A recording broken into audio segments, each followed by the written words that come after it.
Hello guys, எல்லோரும் எப்படி இருக்கீங்க? நம்ம இன்றைக்கி குட்டி ஒரு ரெசிபி வீடியோ தான் பார்க்க போகிறோம். கிட்ஸுக்கு வந்து ஹெல்த்தியாகவும் இருக்கும், டேஸ்ட்டாகவும் இருக்கும். அந்த மாதிரியான ஒரு ரெசிபி தான். ஏத்தம்பழம் வச்சு தான் பண்ண போகிறோம். இது ஆக்சுவலி பிள்ளைங்க வந்து ஸ்கூலுக்கு போயிட்டு வரப்போ பசியோடு வருவாங்க. அப்போ பேரண்ட்ஸும் என்ன பண்ணுறதுன்னு யோசிச்சுட்ருப்போம். அந்த மாதிரி ஈஸியாக பண்ணக்கூடிய ரெசிபி. ஸோ இந்த ரெசிபி எப்படி பண்ணுறதுன்னு பார்க்கலாமாங்க.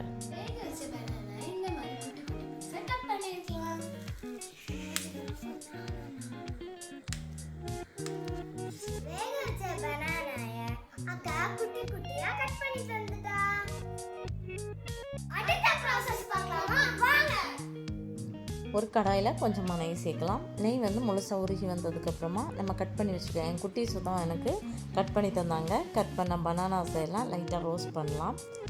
ஃபஸ்ட் வந்து ஆவியில் வேக வச்சு தோலெல்லாம் நான் உரிச்சு கொடுத்துட்டேன். அவங்க கட் பண்ணி கொடுத்துட்டாங்க.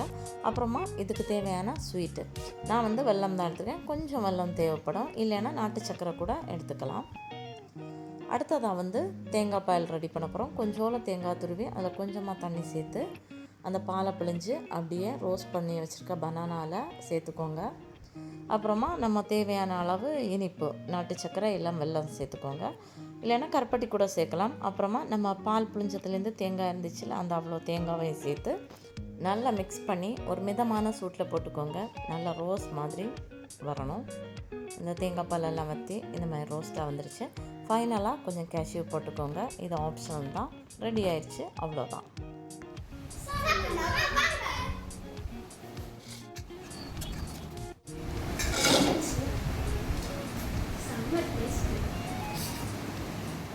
ஸோ இந்த மாதிரி ஹெல்த்தியாகவும் சிம்பிளாகவும் பண்ணக்கூடிய டேஸ்டியான ரெசிபிஸ் வேணுன்னா நம்ம பேஜை மறக்காமல் ஃபாலோ பண்ணி வீடியோஸை லைக் பண்ணிக்கோங்க. அடுத்த வீடியோவில் பார்க்கலாம். பாய்.